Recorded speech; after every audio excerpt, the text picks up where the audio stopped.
তোমরা হালাল এবং পবিত্র জিনিস ভক্ষণ করো।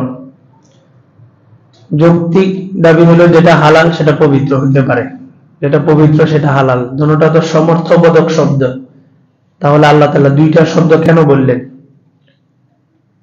আমরা কোরআনের তাফসিরের একদম সূচনাতে ভূমিকাতে বলছিলাম যে কোরআনের একটা শব্দ, একটা অক্ষর আল্লাহ তাআলা অনর্থক আনেন নাই, একটা অক্ষর। আজকের আমাদের তেলাওয়াতের মধ্যে, ফজরের তেলাওয়াতে দুইটা আয়াত একই রকম। আল্লাহ বলছেন জাহান্নামীদেরকে জাহান্নামে নেওয়ার পরে হাত্তা ইযা জাউহা ওয়া ফুতিহাত আবওয়াবুহা, জাহান্নামে নেওয়ার পরে সেখানে তাদের জন্য দরজা খোলা হবে। আর দ্বিতীয় আয়াতে বলছেন হাত্তা ইযা জাউহা ফুতিহাত আবওয়াবুহা, জান্নাতীদেরকে জান্নাতের দরজার সামনে নেওয়ার পরে দরজা খোলা থাকবে। শুধু একটা ওয়াও ব্যবধান, আগের আয়াতে একটা ওয়াও আছে, পরের আয়াতে একটা ওয়াও নাই। মুফাসসিরিনে কেরাম বলেন জান্নাতীরা, জাহান্নামীরা যখন জাহান্নামে যাবে ফুতিহাত আবওয়াবুহা, দরজা খোলা পাবে। কেন? জাহান্নামীরা জাহান্নামে যাওয়ার আগ থেকে জাহান্নাম তাদেরকে রিসিভ করার জন্য অপেক্ষা থাকবে, আরো দেন আরো দেন। ওখানে যাওয়ার পরে দরজা খোলা লাগবে, ওনারা ভিআইপি মেহমান, এত কিছু না, দরজা খোলা থাকবে, লাথি দিয়ে জাহান্নামের ভিতরে ঢুকাই দিবে। আর জান্নাতে যাওয়ার পরে জান্নাতের দরজায় দারোয়ান থাকবে, দারোয়ান বসা থাকবে, সার্টিফিকেট দিবে, সব দেখবে, সাথে ফেরেশতারা বলবে যে হ্যাঁ তার ব্যাপারে সুপারিশ হয়েছে, তার ব্যাপারে জান্নাত মঞ্জুর হয়েছে। পিছনে এক বিশাল বহর থাকবে ফেরেশতাদের, তারা আমন্ত্রণ দিয়ে তারপরে তাকে রিসিভ জান্নাতে নিবে। তো একটা ওয়াও ব্যবধানে অর্থ পরিবর্তন হয়ে গেছে। তো কোরআনের একটা আয়াত তো দূরের কথা, একটা বাক্য তো দূরের কথা, একটা হরফ আল্লাহ তাআলা অনর্থক আনেন নেই। বিসমিল্লাহির রহমানির রহিম, রহমান মানেও দয়ালু, রহিম মানেও দয়ালু। অথচ মুফাসসিরিনে কেরাম একদম মিনিমাম 40 পৃষ্ঠা লিখছেন রহমান এবং রহিমের মধ্যে কি ব্যবধান। রহমান মানে হচ্ছে আল্লাহ তাআলা সবার সাথে দয়ালু, কাফের মুশরিক বেঈমানকেও আল্লাহ তাআলা খানা দেন, মুসলমানকেও দেন, সবার জন্য আল্লাহ তাআলা রহমান। আল্লাহ তাআলা মুসলমানদের জন্য রহিম। দুনিয়াতে আল্লাহ তাআলা রহমান, আখিরাতে হবেন রহিম। দুনিয়াতে কাফের মুশরিক বেঈমান সবাই আছে, আল্লাহ সবার জন্য দয়ালু, সবাইকে বিপদ থেকে উদ্ধার করেন। আর আখিরাতে আল্লাহ তাআলা শুধুমাত্র মুসলমান মুমিনদের সাথে দয়ালু হবেন। এই কারণে রহমান মানে দুনিয়ার দয়া, আর রহিম মানে আখিরাতের দয়া। তাহলে এখানে আল্লাহ তাআলা বললেন হালালান তাইয়্যিবা, তোমরা পবিত্র এবং বৈধ জিনিস ভক্ষণ করো। তা হালাল মানেই তো পবিত্র হতে হবে, সূক্ষ্ম একটা বিষয়। হালাল শব্দের বাংলা অর্থ হচ্ছে বৈধ, আর তাইয়্যিবা মানে হচ্ছে পবিত্র। বলি না মদিনা তাইয়্যিবা, মদিনা তাইয়্যিবা মানে পবিত্র মদিনা, মদিনা মানে শহর, তাইয়্যিবা মানে পবিত্র। তাহলে এখন হালাল এবং পবিত্র দুইটা সমর্থবোধক শব্দ আল্লাহ কেন এনেছেন? হালাল মানে বৈধ, তাইয়্যিব মানে পবিত্র। কয়েকটা দৃষ্টান্ত দিলেই আপনারা বুঝবেন। যে কোনো কিছু দোকান থেকে কিনলে এটা হালাল, দোকানদারকে টাকা দিয়ে যদি আমি কোনো পণ্য কিনি এটা হালাল। যেমন মদের লাইসেন্স দেওয়া সরকারি ভাবে, আপনি যদি কোনো দোকান থেকে মদ কিনেন, লাইসেন্স প্রাপ্ত দোকানের থেকে যদি মদ কিনেন, তাহলে এটা কি বৈধ না? এটা বৈধ, কিন্তু জিনিসটা কি পবিত্র? পবিত্র না। এই যে এখানে হিসাব টেস্টটা লাগছে। আল্লাহ বলছেন হালালান হইতে হবে, তাইয়্যিবাও হইতে হবে, বৈধ হইতে হবে, আবার পবিত্র হইতে হবে। আচ্ছা, গরুর গোশত আমাদের জন্য পবিত্র না, কিন্তু এটা চুরি করে এনেছি, তাহলে এটা কি হালাল হবে? হালাল হবে না। পার্থক্য বুঝছেন? দোকান থেকে কিনলেই এটা হালাল, কিন্তু এটা সবার জন্য না। মুসলমানের জন্য কি কি পণ্য হালাল? আল্লাহ। আমরা এমন এক সোসাইটির মধ্যে আছি, এমন এক কালচারের মধ্যে আছি যে আমরা এটা থেকে বের হওয়ার মতো কোনো সুযোগ নেই। পুরো সমাজ, আল্লাহ রাসূল বলছেন শেষ জামানা আসবে, সাহাবীদেরকে আল্লাহ তাআলা যখন আয়াত নাযিল করছেন ইয়া আইয়ুহাল্লাযীনা আমানুত্তাকুল্লাহ ওয়া যারু মা বাকিয়া মিনার রিবা ইন কুনতুম মুমিনিন, 3-4 পৃষ্ঠা পরে আসবে। সাহাবীদেরকে আল্লাহ বললেন যে তোমরা সুদ ছেড়ে দাও, সুদ খুব ভয়াবহ। ফাইল্লাম তাফআলু ফাযানু বিহারবিন মিনাল্লাহি ওয়া রাসূলিহি, আল্লাহ এমন ধমক দিলেন, নামাজ না পড়লে তো ধমক দেন, বললেন যে শোনো, তোমরা যদি সুদ থেকে বের না হও তো আল্লাহ এবং আল্লাহর রাসূলের সাথে তোমাদের যুদ্ধ ঘোষণা। সাহাবায়ে কেরাম এমন ভয় পেয়েছেন, সুদের টাকা তো দূরের কথা, যেটা মূলধন ওইটা ছেড়ে দিচ্ছেন, ওইটা আর নিতেছেন না। পরে আল্লাহ আয়াত নাযিল করলেন, আমানুত্তাকুল্লাহ জারু মা বাকিয়া মিনার রিবা, তোমরা সুদের অংশটা মাফ করে দাও, মূলধন যেটা ওটা নিয়ে নাও। হাসরের মাঠে ফেরেশতারা যারা সুদের কারবারে জড়িত তাদেরকে বলবে, অস্ত্র কই তোমাদের? তোমাদের হাতে অস্ত্র নাই? মানে কিরকম টিটকারি মেরে কথাটা বলবে। আর ওই সময় আমাদের কি অবস্থা হবে? ফেরেশতারা বলবে, তোমাদের অস্ত্র কোথায়? তারা বলবে যে আমরা অস্ত্র দিয়ে কি করবো? তোমরা না আল্লাহ আল্লাহ রসুলের সাথে যুদ্ধ করবা, তোমাদের অস্ত্র কোথায়? কারণ সুদের কারবার করা মানে কার সাথে যুদ্ধ করা? সরাসরি আল্লাহ আল্লাহ রসুলের সাথে যুদ্ধ করা। এটা হাদিসও না যে সহিহ জয়ীফ দুর্বল, এটা কোরআনের আয়াত। কোরআনের আয়াত কি আবার সহিহ জয়ীফ হয় নাকি? আল্লাহ। তো ফেরেশতারা বলবে যে তোমাদের অস্ত্র কোথায়? আল্লাহর সাথে না যুদ্ধ করবা? আল্লাহ। হযরত আবু বকরের একজন গোলাম ছিল,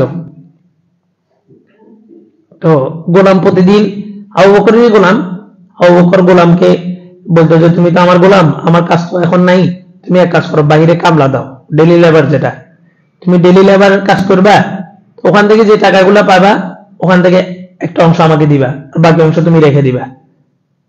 যেহেতু আমারই গোলাম, মনে করেন গোলামের এখন আধুনিক শব্দ হতে পারে গাড়ি, আমার একটা গাড়ি আছে, গাড়িটা আমার প্রয়োজন এখন দরকার নেই, আমি বললাম যে তুমি ভাড়া মারো, তুমি ভাড়া মারো, ওখান থেকে আমার কিছু দিয়ে দিবা। গোলামের ছিল। তো গোলাম প্রতিদিন কাজ করে আসার সময় যে বাগানে কাজ করতো, আরবে তো সব খেজুরের বাগান, যে বাগানে কাজ করতো বাগানের মালিককে খেজুর দিলে গোলাম কিছু খাইতো আর কিছু আবু বকরের জন্য নিয়ে আসতো। দেখেন মালিক আর গোলামের কি সম্পর্ক ছিল। ইসলাম সবাইকে সমান করে দিছে। আপনি কি ধনী গরিব দেখার সময় নেই, আপনি কাবার চত্বরে যখন যাবেন একটা সিলাই ছাড়া কাপড় পরে ওখানে যেতে হবে, মাথায় কোনো ক্যাপ টুপি কিছু নেই, পায়ে কোনো জুতা নেই, কোনো সুগন্ধি ব্যবহার করতে পারবেন না, একদম আপনি বাদশা আর একজন রিক্সাওয়ালা, কোনো ভেদাভেদ নেই, ওখানে সবাই সমান। মসজিদে আমরা এসছি সবাই সমান, কারোর জন্য আলাদা কোনো কাতার নেই। আল্লাহ। আবু বকরের গোলাম, আবু বকরের সাথে মালিকের সাথে গোলামের কি সম্পর্ক যে মালিকের জন্য খেজুর নিয়ে এসছে। তো প্রতিদিন খেজুর আনলে জিজ্ঞেস করতেন আবু বকর যে কোথা থেকে আনছ, তো বলতো যে অমুক জায়গা থেকে আনছি, অমুক ইয়া থেকে। একদিন খেজুর আনছে, আনার পর উনি খেয়ে ফেলছেন, ওনার মানে ওই শয়তানে ভুলাই দিছে এরা। উনি একটা খেজুর খাওয়ার পরে উনি হঠাৎ করে জিজ্ঞেস করলেন, এই খেজুর কোথা থেকে আনছ? বলে যে আজকে একটা বাগানে কাজ করতে গেছি, মালিক এত খারাপ, সব মালিক আমার একটু না একটু খেজুর দেয়, আজকের মালিক আমার একটু খেজুর দেয় নাই। কি করছো? বলে যে আমি চুরি করে নিয়ে আসি। আবু বকর সাথে সাথেই গলার মধ্যে হাত ঢুকাই দিয়েছেন, দিয়ে বমি করছেন, আবার হাত ঢুকাইছেন, আবার বমি করছেন। এরপর বললেন যে পানি আনো, পানি আনছে, পানি আনার পরে পানি অনেকগুলো পানি পান করছেন, পানি বেশি পান করলে কিন্তু আবার বমি আসে। উনি আবার বমি করছেন, বমি করার পরে দেখতেছেন যে পানির সাথে খেজুরের ওই যে ছোট ছোট ইয়াগুলা বেরিয়ে গেছে। উনি আবার পানি খেয়েছেন, আবার বমি করছেন। তৃতীয়বারের সময় ওনার চোখ এত বড় বড় চোখ বের হয়ে যাবে, কিতাবের মধ্যে শব্দ আসছে, মানে চোখ বের হয়ে যাওয়ার উপক্রম। গোলাম বলতেছে আপনি তো আপনাকে হত্যা করে ফেলবেন, আপনি তো আত্মহত্যা করতেছেন। গোলাম ভয় পেয়ে গেছে, বলে যে আমরা মাফ করে দেন। তো বলে যে দেখো তো পানির সাথে এই খেজুরের ইয়েগুলো বেরিয়েছে, এখনো বেরিয়েছে। উনি আবার পানি খেয়েছেন, আবার বমি করছেন। তৃতীয়বারের সময় দেখছে যে না, শুধু পানি বেরিয়েছে, খেজুর বেরোয়নি। তো ওনারা হালাল হারামের এতটা ইয়া করতেন, এক ফোঁটা হারাম মিক্স হয়ে গেছে তো শেষ। অন্তত কমপক্ষে 40 দিন, কমপক্ষে, ঊর্ধ্বে কতদিন জানা নেই, কারণ প্রতি 40 দিনে শরীরের মধ্যে একটা পরিবর্তন আসে। বাচ্চা তার মায়ের গর্ভে প্রতি 40-40 একটা পরিবর্তন হয়, এবং মানুষের পৃথিবীতে আসার পরেও দৈহিকভাবে 40 দিন একটা পরিবর্তন হয়, রক্ত পরিবর্তন হয়। আল্লাহ বললেন যে হালাল হতে হবে, আবার তৈয়ব হতে হবে। ব্যবসায়িক লাইসেন্স দেওয়া আছে, মদ আপনি কিনছেন, এটা আপনার জন্য হালাল, কিন্তু এটা আপনার জন্য তৈয়ব না। আল্লাহ রাসূল বললেন যে শেষ জামানা আসবে, যেই জামানায় সুদের কত ভয়াবহতা, যে সাহাবায়ে কেরাম সুদের মূল টাকাটাও নিতে চাইতেছেন না। সাহাবীদেরকে আল্লাহ রাসূল বললেন এমন একটা জামানা আসবে, ওই জামানার কোন ইমাম মুয়াজ্জিন বলেন না, আমি বলতেছি আর কি, ইমাম মুয়াজ্জিন, কোন আলেম মুফতি কেউ সুদের থেকে বাঁচতে পারবে না। এই জামানাটা হচ্ছে এখন যে যুগটা চলতেছে, এটা সম্পূর্ণ এই কারেন্সি, যেটা অর্থনৈতিক যে ব্যবস্থাটা, ইকোনমিক্স, পুরোটা একটা সুদ সিস্টেমের উপরে দাঁড়ানো। সহজভাবে বুঝেন, আজকে আমি আপনারা আমাকে আজকে 10,000 টাকা ঋণ দিয়েছেন, আজকের দিনে, আজকের তারিখে। এই 10,000 টাকা আমি আপনাকে 10 বছর পরে আপনাদেরকে রিটার্ন করব। আচ্ছা বলেন, আজকের বাজারে 10,000 টাকা দিয়ে আপনারা যা কিনতে পারতেন, 10 বছর পরে এই 10,000 টাকা দিয়ে তা কিনতে পারবেন? তাহলে কি সুদ হলো না? সুদ মানে কি? টাকা ঋণ নেওয়ার পরে কম বেশ করাটাই হচ্ছে সুদ। তাহলে আপনি আমারে 10,000 টাকা দিলেন, বাজার মূল্য আজকে 10,000 টাকা, 10 বছর পরে কি 10,000 টাকা থাকবে না 8,000 টাকা হয়ে যাবে? 8,000 টাকা হয়ে যাবে। তাহলে এটা সুদ হলো না? ইসলামিক কারেন্সি হচ্ছে স্বর্ণ মুদ্রা, যেটা কখনো বাড়েও না কমেও না। স্বর্ণের দাম ওটা স্বর্ণ, ওটা কয়েন, ওটা বাড়বেও না কমবেও না, ওটা যতটুকু আছে ততটুকু। কিন্তু আমাদের এই পুরা সোসাইটিটা ওয়ার্ল্ড ব্যাংক, পৃথিবীর ওয়ার্ল্ড ব্যাংকের সাথে সম্পর্ক রাখার কারণে এরা সুদের থেকে বের হতে পারবে না। ইসলামী ব্যাংক বলে না, ইসলামী ব্যাংক এটা সবচেয়ে ভয়ঙ্কর একটা দিক। বলে যে অনেক সুন্দর, এটা হচ্ছে ভয়ঙ্কর সুন্দর। একটা হচ্ছে যারা সুদী কারবার করতেছে, এরা বলে করতেছে এটা সুদ। আরেকটা হচ্ছে ইসলামের নাম দিয়ে সুদ, এটা হচ্ছে খুব ভয়াবহ। গুনাহকে গুনাহ মনে করলে এক হিসাব, আর গুনাহকে আপনি নেকি মনে করলে এটা হচ্ছে আপনার ঈমানই চলে যাবে। একজন গুনাহ করতেছে, আল্লাহ আমার দ্বারা গুনাহ হয়ে গেছে, আমার মাফ করে দেন, আল্লাহ মাফ করে দিবে। কিন্তু আপনি যদি গুনাহকে গুনাহই মনে না করেন, গুনাহকে যদি আপনি আরো নেকি মনে করেন, তখন আপনার ঈমানই চলে গেছে। সুদ এটা যদি ইসলামী ব্যাংকে হয় তাহলে কি এটা জায়েজ? বুঝেন নাই? সুদের সিস্টেমটা যদি ইসলামী ব্যাংকে হয় এটা কি জায়েজ হয়ে গেল? আমাদের ইমামদেরকে দেখছে, আশপাশের ইমামদেরকে, এখানে যে ইসলামী ব্যাংকের সাথে আমি ওনাদেরকে বললাম যে আপনারা মানুষকে যে ঋণটা দেন এটা 2টা ধাপ করেন। ওনারা ঋণ দিয়ে কিভাবে আপনাকে পণ্য কিনে দিবে, আপনার টেবিল লাগবে, ওনারা আপনাকে টাকা দিবে না, কারণ টাকা দিলে তো সুদ হবে, আপনার থেকে সুদ নিবে। ওনারা টেবিলটা কিনবে 50,000 টাকা দিয়ে, আপনার কাছে বিক্রি করবে 60,000 টাকা, আপনি কিস্তি দিয়ে শোধ করবেন ওনাকে। শরীয়তের মাসালা হলো এই যে বেচা কিনা, আমি টেবিলটা কিনলাম, গ্রাহককে দিলাম, এই 2টা বেচা কিনা আলাদা হইতে হবে। এখন ওনারা কি করে, গ্রাহককেও ডাকে, কোম্পানিতে উপস্থিত বসে ওখানে কিনা দেয়। এটা হচ্ছে নিষেধ। একই মজলিসের মধ্যে 2টা বেচা কিনা নিষেধ। আমার কাছে রহমতুল্লাহ মনে করেন একটা জিনিস বিক্রি করলো, আমি আবার এটা সভাপতি সাহেবের কাছে বিক্রি করবো, এক মজলিস এটা করা যাবে না, এটা না জায়েজ। রহমতুল্লাহ ভাই আমার কাছে 50,000 টাকা বিক্রি করলো, আমি সভাপতি সাহেবের কাছে 60,000 টাকা বিক্রি করলাম। এখন প্রশ্ন হলো সভাপতি সাহেব আমার কাছ থেকে কেন নিবে? উনি তো রহমতুল্লাহ কাছ থেকে নিলে 50,000 টাকা নিতে পারে। বুঝলেন না? এই কারণে বেচা কিনা 2টা আলাদা হইতে হবে। আমি 50,000 টাকা দিয়ে কিনা ওনার কাছে 1 লক্ষ টাকা বিক্রি করবো, কোনো সমস্যা নাই, কিন্তু 2টার মজলিস আলাদা হইতে হবে। বলে যে সুদ আছে, অন্যান্য ব্যাংকে 9% হলে আমরা 2% দিই। 20 to 20, 20 1% হোক 9% হোক, যেটা 20 সেটা 20। তো ইসলামী ব্যাংকওয়ালারা স্বায়ত্তশাসিত প্রতিষ্ঠান নিজেরা চাইলে করতে পারে।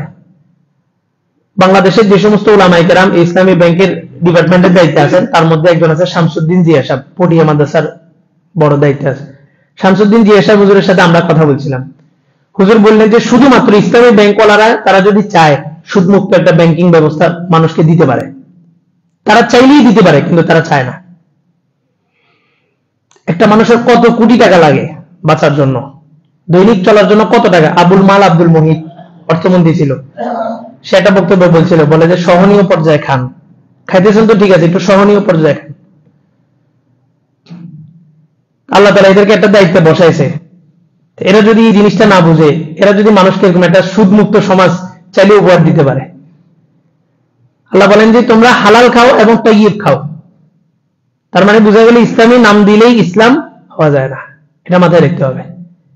জামা টুপি পরলেই হুজুর হওয়া যায় না। গতকাল একটা রিপোর্ট আসছে, গত পরশুদিন, এক ইমাম সাহেব হিল্লাবিয়া আছে না, হিল্লাবিয়া মসজিদে আইনে হিল্লাবিয়া করছে। হিল্লাবিয়া বুঝেননি? উনি এটা ডিলার, ওনার এই ভিজিটিং কার্ড আছে, ওইটার মধ্যে লেখা আছে হিল্লাবিয়া করানো হয়। এটা নেটে আসছে, একজন কালকে দেখাইলো, বলেন এই ড্রেস পরে কাজ করে একজন বদনাম হয় সবার। হিল্লা বিয়ে করছে, তাও কোথায়? মসজিদের মধ্যে না। ওয়ালা তাত্তাবিউ খুতুওয়াতিশ শাইতান, আল্লাহ বলেন যে দেখো অনেক সময় তোমাদেরকে হালাল জিনিস খেতে যাবা, শয়তান ওখানে ধোঁকা দিবে। আল্লাহ হালালের কথা বলেই পরবর্তীতে বলছেন তাত্তাবিউ লা তাত্তাবিউ খুতুওয়াতিশ শাইতান, শয়তানের পদাঙ্ক অনুসরণ করে না। শয়তান তোমাকে বলবে এটা সমস্যা কি, এটা তো ইসলামী ব্যাংক, ইসলামী ব্যাংকের এটা তো জায়েজ। সুদ বিষয়টা কত ভয়াবহ। আপনি একজনের টাকা মারছেন না, 50,000 টাকা একজনে মারছেন, তারা আপনি শোধ করতে পারবেন। কিন্তু মনে রাখবেন, এটা আমি একদম চ্যালেঞ্জ দিয়ে বলতে পারবো, যে সুদের কারবারে একবার জড়াইছে সে কোনোদিন এই মানুষের ঋণ শোধ করতে পারবে না। কারণ সুদের টাকার মধ্যে একজনের টাকা না, সুদের টাকার মধ্যে পুরো বাঙালি যদি 16 কোটি হয়, পুরো 16 কোটি মানুষের টাকা জড়িত। সুদের টাকার সাথে। একবার এটা আলোচনা করছিলাম, ব্যাংকের একজন আমার সাথে বারান্দায় কথা বলছেন, ব্যাংকের কাজ করেন। উনি আমারে বললেন যে হুজুর, আমার কাছে রিপোর্ট আছে 90% লোক যারা ব্যাংক থেকে লোন নিছে এরা নিঃস্ব হয়ে গেছে, কিচ্ছু নেই। অথচ ব্যাংক প্রতি বছর সরকারকে দেখায় যে তাদের ঋণ নেওয়ার মাধ্যমে 95% মানুষ স্বাবলম্বী হইতেছে। ব্যাংকের একজন কর্মকর্তা, মানে আমি আমার থেকে বানায় বলতেছি না, ব্যাংকের একজন কর্মকর্তা এখানে বসছেন মজলিসে, উনি বলেন যে হুজুর 90% লোক রিপোর্ট আছে আমার কাছে যারা ব্যাংক থেকে লোন নিছে একদম নিঃস্ব হয়ে গেছে, কিচ্ছু নেই। আল্লাহ বলছেন সুদের 5টা ভয়াবহতা, তার মধ্যে একটা হচ্ছে তাকে আল্লাহ তাআলা দেউলিয়া করে দিবেন। সালমান এফ রহমান কত কোটি টাকার মালিক ছিল, কি আছে বলেন? আল্লাহ বলছেন দেউলিয়া করে দিবেন। দ্বিতীয় নাম্বার, তার মায়ের সাথে একবার দুইবার না 70 বার জেনা করার সমান। মানুষত্ব না থাকলে আমি এই কাজটা করতে পারি। সুদী কারবার করা মানে আমার মায়ের সাথে জেনা করা, একবার দুইবার না 70 বার। এটা তো মানে বিবেকেও তো কল্পনা তো আনা যায় না। আল্লাহ আকবার। আল্লাহ তাআলা সবচেয়ে ভয়াবহ জিনিস কি? তার বেঈমান অবস্থায় তার মৃত্যুবরণ করাবে, কোনো ঈমান থাকবে না। তো ব্যাংকের একজন কর্মকর্তার রিপোর্ট 90% রিপোর্ট ওনার কাছে আছে। উনি বলেন যে এরা একজন নিঃস্ব, আর ব্যাংক প্রতি বছর সরকারকে বলে যে আমাদের ঋণ নেওয়ার মাধ্যমে 95% মানুষ স্বাবলম্বী হয়। আরো মজার তথ্য, এই সুদ ব্যবস্থাটা শুধুমাত্র মুসলমানদের ভিতরে আছে। কোন ইহুদি, একজন ইহুদি আরেকজন ইহুদিকে সুদ দেয় না। এক ইহুদি ব্যাংক আরেক ইহুদি ব্যাংকে সুদ দেয় না, কর্জে হাসানা দেয়, অথচ যেটা আমাদের সুন্নত ছিল। আল্লাহ, ওয়ালা তাত্তাবিউ খুতুওয়াতি শাইতান, শয়তানের পদঙ্ক অনুসরণ করো না, ইন্নাহু লাকুম আদুউম মুবিন, নিশ্চয় শয়তান তোমাদের প্রকাশ্য শত্রু। শয়তান কি বলে? ইন্নামা ইয়া'মুরুকুম বিসসুই ওয়াল ফাহশা, শয়তান সবসময় তোমাদেরকে খারাপ এবং এই মন্দ কাজের আদেশ করে। কিছু মানুষ আছে গালাগালি করে, মনে কষ্ট নিয়ে নাম না দিলে বলতেছি না, আমি বিভিন্ন জায়গায় দেখছি ব্যবসায়ীদের একটা পলিসি হচ্ছে ব্যবসায়ীরা গালাগালি করে। এটা একটা পলিসি, কর্মচারীদেরকে পরিচালনা করার জন্য গালাগালি করতে হয়। এটা মানে কাউকে ইন্ডিকেট করতেছি না, বা এই মহল্লাই না, অন্য জায়গার কথা বলতেছি। বা আমাদের হুজুররাও আছে, আমরা উস্তাদদের পরিচালনা যখন করি বা রাগ হয়ে গেলে ছাত্রদেরকে গালাগালি, অথচ মানুষ এটা কিছুই মনে করে না। বহু বড় বড় ব্যবসায়ীদের সাথে আমি চলছি, তো আমি আগে এক ব্যবসায়ী প্রতিষ্ঠানে ছিলাম, কথায় কথায় গালি, একদম অটো হয়ে গেছে মুখে, আর গালিকে এখন গালিই মনে করে না।